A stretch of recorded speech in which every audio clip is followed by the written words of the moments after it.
أن الله عز وجل ذكر علة القتال وسببه، وهو ما يعرف بقولهم الحرب ضرورة بشرية.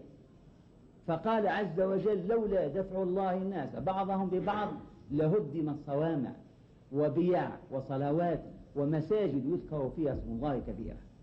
وهو الواقع، إذا لم يدافع المؤمنون عن حماهم وعن شريعتهم ودينهم فالعدو سوف لا يتركهم، فنحن نضطر إلى الجهاد اضطرارا، ودي سنة الله في الخلق. إذا بغى الباغون وطغى الطغاة والظالمون سوف لا يسمحون أبدا لبقاء كنيسة يعبد فيها النصارى، ولا صلوات من صلوات اليهود وهي بيعهم، ولا مساجد للمسلمين، وهذا أمر معروف. إذن فهذا فيه علة الإذن بالقتال أو علة الحرب، وأنها ضرورة لا بد منها. وأخيرا، وهذه الكلمة ينبغي أن نعيها، أن الذين يقاتلون في سبيل الله إذا مكن الله لهم في الأرض وأصبحوا مالكين رؤساء حاكمين يجب أن يقيموا دولتهم على 4 أسس. الأساس الأول إقام الصلاة، والثاني إيتاء الزكاة، والثالث الأمر بالمعروف، والرابع النهي عن المنكر. الذين إن مكناهم في الأرض أقاموا الصلاة وآتوا الزكاة وأمروا بالمعروف ونهوا عن المنكر. فلهذا نود من صاحب الجلالة حفظه الله وأطال عمره وأيده بإخوانه ورجاله أن يراعوا لنا دائما هذه الدعائم ال4 كيفما كانت الظروف الأحوال. لا بد من إقام الصلاة وإجبار الناس عليها، فإنه حق الله الذي من أجله ناكل ونشرب. ولا بد من إيتاء الزكاة مهما أثرينا ومهما اتسعت أموالنا، لا بد من جباية الزكاة ولو كانت حفنة الشعير، لأنه حق الله.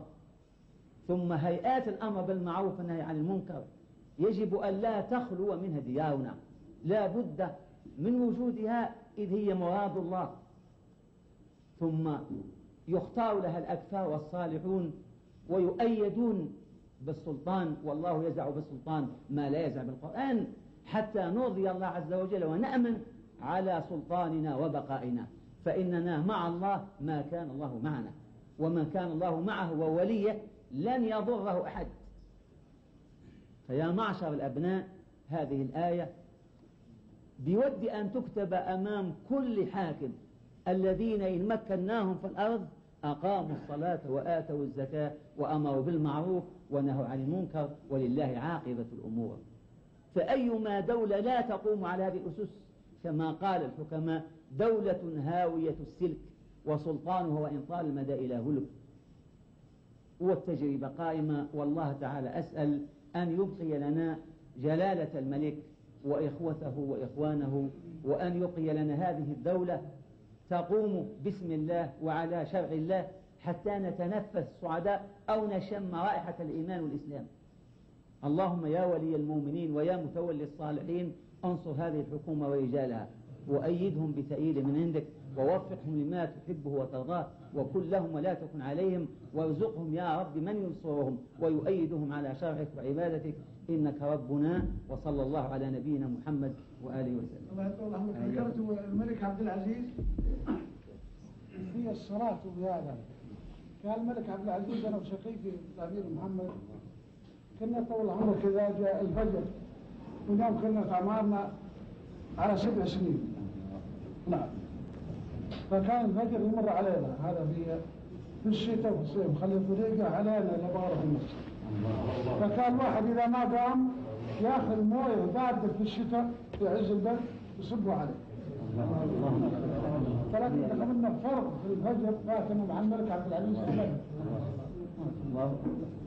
وكنا طول عمرك كنا في مغازيه وفي روحاته وجياته، كنا طوق نمشي بعد ما نتعشى بعد المغرب على الجمال ما فيها، فنمشي طول عمرك إلى نجي باقي على الفجر 2 3 ساعات ونبات، لأن الدنيا كانت حر شوي نمشي بالليل.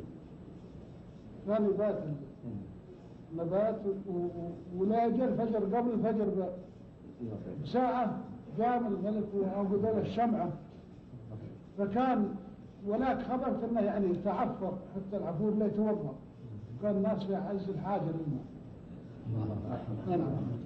فكان يتوضا ويقرأ القرآن إلى حتى يقول لا يلقى من الفجر. قلنا يا الله ما أحد دائما.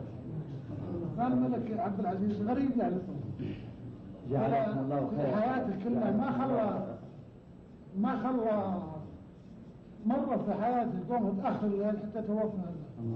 الله هنيئا لكم جميعا. الحمد لله. كان مثل ما قريت من التقدم هذا كلام في كل حارة، كأنهم إذا صلوا الناس مكتوب الأسماء عند المذن وبعد الصلاة يقرون فلان فلان فلان فلان فلان كبير وصغير. هنيئا لكم جزاكم الله خيرا. لا حرم الله من طيب في